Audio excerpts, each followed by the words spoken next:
Guys welcome to YouTube channel. ಇವತ್ತಿನ blog ಏನಂದ್ರೆ, ಇವತ್ತು ಶ್ರೀರಾಮನವಮಿ ಉತ್ಸವ ಐತೆ. ಇವತ್ತು ಉತ್ಸವದಲ್ಲಿ ಯಾರು ಬರ್ತಿದ್ದಾರೆ? ರತ್ನ ಸಾಹೇಬ್ರು ಬರ್ತಾ ಇದಾರೆ. ಆಮೇಲೆ ಡಿಜೆ ಐತೆ. ಇವತ್ತು ನೋಡಕ್ ಹೋಗೋಣ ಬನ್ನಿ ಗೈಸ್.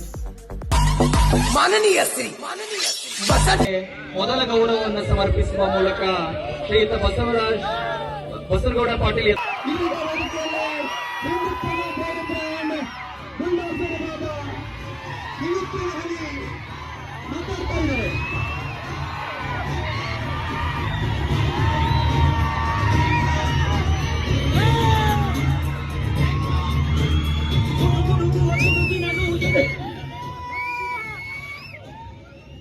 की, महाराणा प्रताप की, ಭಾರತ ರತ್ನ ಡಾಕ್ಟರ್ ಬಾಬಾ ಸಾಹೇಬ್ ಅಂಬೇಡ್ಕರ್ ಅವರಿಗೆ, ಕ್ರಾಂತಿವೀರ ಸಂಗೊಳ್ಳಿ ರಾಯಣ್ಣವರಿಗೆ, ಸಂತ ಸ್ವಾತಂತ್ರ್ಯ ವೀರ ಸಾವರ್ಕರ್ ಅವರಿಗೆ ಜೈ ಶ್ರೀರಾಮ್.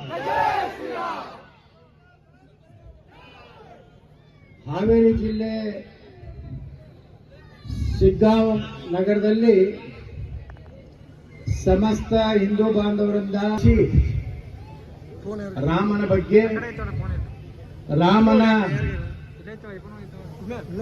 ಒಂದು ನಡೆ ನುಡಿಗಳ ಬಗ್ಗೆ ಅಭೂತಪೂರ್ವವಾಗಿ ಮಾತನಾಡಿದಂತಹ ಶ್ರೀ ಗುರುದೇವ ತಪೋವನ ಬೀರವಳ್ಳಿಯ ಪೂಜ್ಯ ಗುರುಮಾತೆ ಅಂತ ನಂದಾವರಲ್ಲಿಯೂ ಸಹ ಭಕ್ತಿಪೂರ್ವಕ ನಮನಗಳನ್ನು ಸಲ್ಲಿಸಿ, ಇಸ್ಲಾಂ ಅಂದರೆ ಜಗತ್ ಜಕಾತ್ ನೀವು ಹಾಕೊಂಡಿರ್ತೇವೆ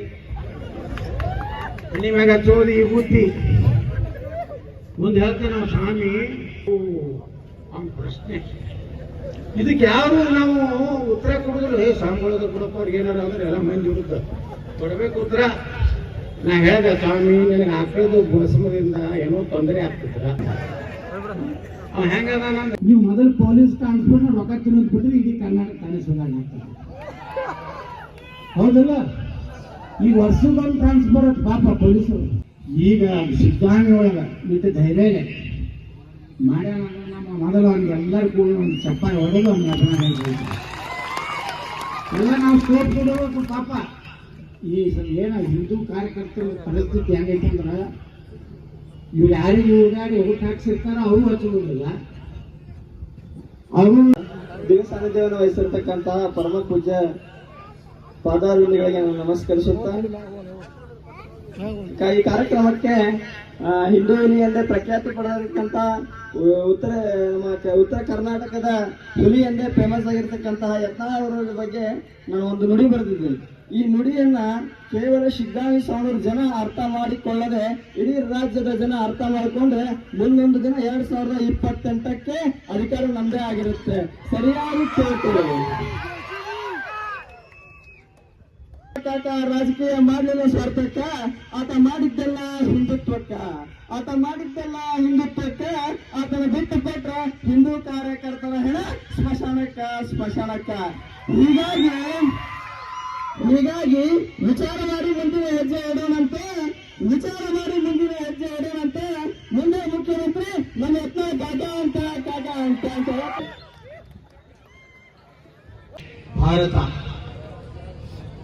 ರಾಮ ಅಂದ್ರೆ ಭಾರತದ ಚಿಂತನೆ, ರಾಮ ಅಂದ್ರೆ ಭಾರತದ ಆಧಾರ, ರಾಮ ಅಂದ್ರೆ ಭಾರತದ ವಿಚಾರ, ರಾಮ ಅಂದ್ರೆ ನೀತಿ, ರಾಮ ಅಂದ್ರೆ ಸತ್ಯ.